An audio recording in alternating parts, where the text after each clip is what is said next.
Hi, this is Jeff White with Versatile Fighting Arts, and I just wanted to share a little bit. Actually, it was something, just a piece I had published on Facebook. I originally had sent it to, I've got some brown belts that are getting ready to test. So we're having discussions on what it means to be a black belt. And so I sent them, you know, um, what I'm getting ready to talk about now, kind of in writing point, and just kind of expressing. Coming up through the arts, when I started training the arts, I had a picture based really, I guess, upon Hollywood, perhaps, or reading, and talking with people what a black belt should be. And it was, for me, it was always more than just somebody who had fighting skill. I do tend to focus a lot more on the martial side of the martial arts rather as much so much on the art side. There's always a mix of both, but you know, for me, the martial arts were martial, and that's where I have focused a lot of my time, my training, my perspective. But in looking at what it does it mean to be a black belt martial artist, what does it mean, and how should it affect you? What should your character look like? So I just kind of wanted to have some ideas. So a couple of thoughts. Then, and this is kind of what I published this on Facebook, and I actually sent it to my brown belts for them to read as well.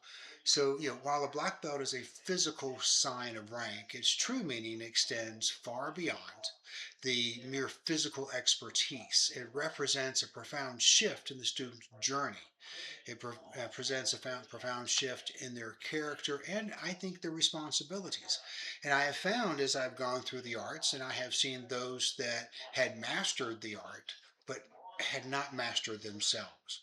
Um, there's one senior teacher I remember finding some stuff on YouTube where he's saying, "Come to the town I live in." Obviously he was having a beef with somebody, and said, "Come here," and named his town. "I will kill you."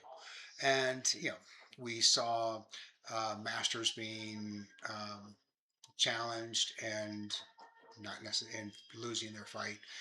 And these are sad things. The politics that I have seen within the martial arts realm, all that is really sad, and it's a reflection because humans are involved, and it's part of human nature, and it's part of what we're evolving away from. But we're still stuck in the moment. But to me, and as I wish to express to my students, is that your journey in the martial arts should affect your character, it should affect your personality, and it does affect your responsibilities.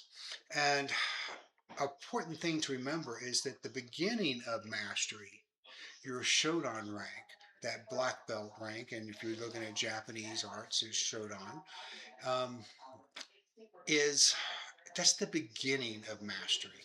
So, contrary to popular stereotype, the achieving the first level of a black belt, a shodan, is not the end of your training. It shouldn't be. It's often considered to be, quite honestly, the true beginning. Um, it means competence, but not necessarily perfection. It signifies that the student has mastered the fundamental basics, the techniques, the principles of their art, but they're no longer a beginner, but they're now competent enough to try and to truly start the journey towards mastery. So that first step in the Japanese term of Shodan literally means beginning step, as I am told. Um, and you have to learn the alphabet of the art, and you're now ready to begin to write your own story. And that's an important part. A lot of times we'll see people who just want to get that black belt who say they're now a black belt and they quit training. And yes, they have achieved a certain amount of knowledge, but also, as we all know, that knowledge and that practice needs to be applied regularly, consistently in training in order for to maintain that skill level and also to increase. And we always want to be able to increase the depth of our understanding and our applications. And ideally, what you want to be able to do is to write cursive. One way of looking at this, I think, is that our studies in the arts, especially as we come up through the color belts and we're getting into black belt, and that teaches us the block print. It It teaches us the fundamentals. Now, once we have our shodan, and now we're still learning, we're still growing, but we're seeing, we understand the fundamentals. We can start putting together our own expression of the art. We can start writing in cursive. And that's a very important and very rewarding part of this journey. So, always look at the long road ahead. Take the long view and your perspective of your training. So the higher ranks within the black belt system takes much longer to achieve and represent a deeper understanding and physical refinement. So now you're constantly refining and going deeper. Whereas in different schools or different, have different time lengths. Uh, for some, there is a minimum of 6 months of seasoning within each of your color belts. Others are a year. Some don't have a time, but you have to show with all these arts, you should be able to show the curriculum for that grade level and everything underneath that as well. So when you start getting into from first degree, from first dan to second dan, you may have to wait a year. Second dan to third dan, typically you'll wait 2 years. Three for the third dan, 3 years, etc. So it takes longer, but you're still refining, you're still learning throughout all that time.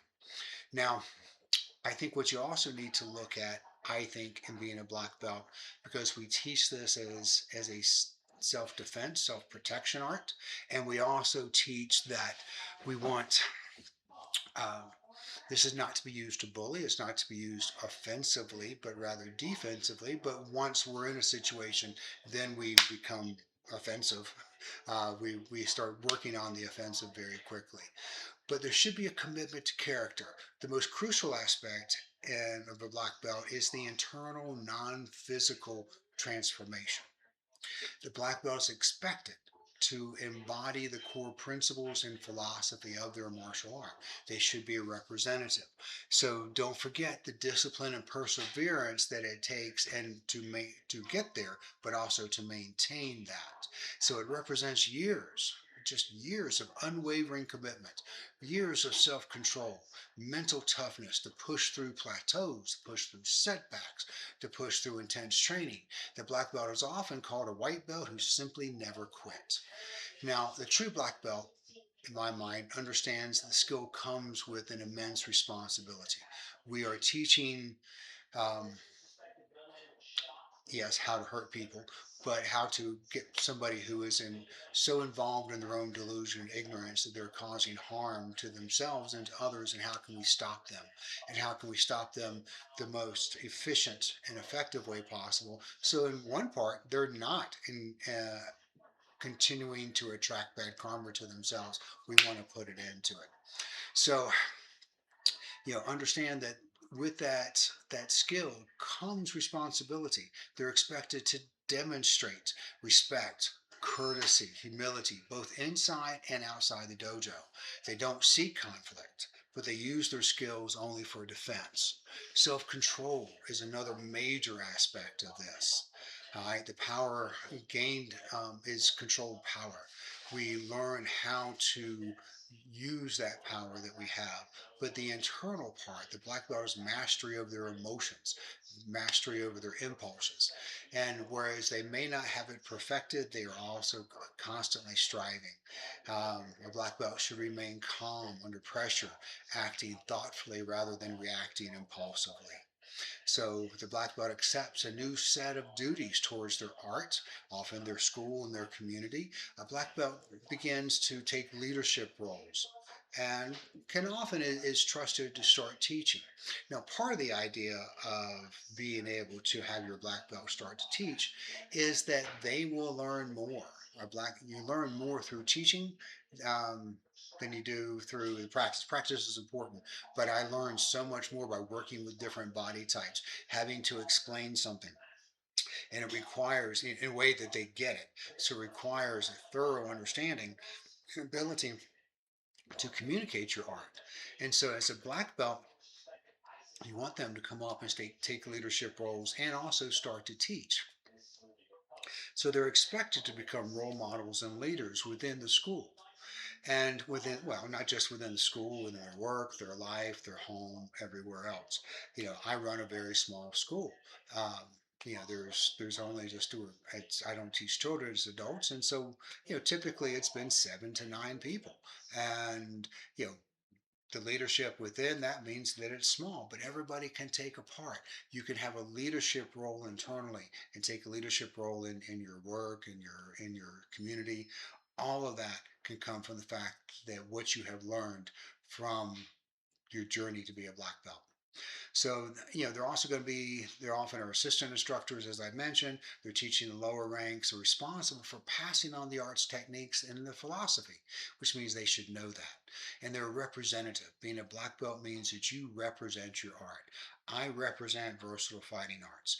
I also represent Shuri-te Jujitsu, as that is part of my mother art. I represent Kuntao Silat Morin. I represent Silat Bukulangaren. I represent Xingyi in the Shuri-te internal arts. I represent United States Jujitsu. I represent Kanda Kamishin Aikijujitsu. These are all organizations that I now represent, and my actions and my attitudes cast either light or shadows on those organizations. So there still is that responsibility. Now, one may say, does it matter? And my answer is yes. You are taught skills, concepts, attitudes, perspectives. You have taught how to breathe, how to calm yourself, how to hopefully de-escalate situations. Um, you're taught how to handle situations if they cannot be de-escalated, and all that comes with responsibilities. And you represent in your character and your personality the arts and the organizations which helped you in your journey to get there. So always be a good representative. Be mindful of that always. So, your actions will reflect not just on themselves, but on their instructor, on the school, the martial arts itself, and they're a physical and philosophical representative of the tradition. I also think it's important as a black belt that you are a perpetual student. The journey is one of continuous self improvement, continuous increase in knowledge, depth of knowledge, breadth of knowledge. A black belt recognizes that they must remain a student for life and constantly seeking to refine their skills and deepen their understanding. In essence, being a black belt is less about what you can do and more about who you are and have become, and your commitment to service and lifelong learning. That to me is part of what it means to be a black belt. And as I tell my students, now I also tell them as they start hitting the brown ranks, and in our system, there's 3 levels of brown, that when they put on that brown belt, I want their eyes towards that black belt. But I also want them, they have to know everything that's within that curriculum level and demonstrate everything below that as well. And so we want crispness. We want preciseness. We want precision. I want to see conceptual understanding. I want to see application from the understanding of those concepts. Those are all imperative for the black belt. But the other side is that internal side, is the attitudinal side, the perspective. How do you carry yourself? How does it change you? Your black belt should have changed you. Your journey to a black belt should have changed you. If it hasn't, I may suggest that there are areas in your training that you may want to then shore up. If you're unable to calm yourself and you immediately get into fights, look into doing Qigong and meditation.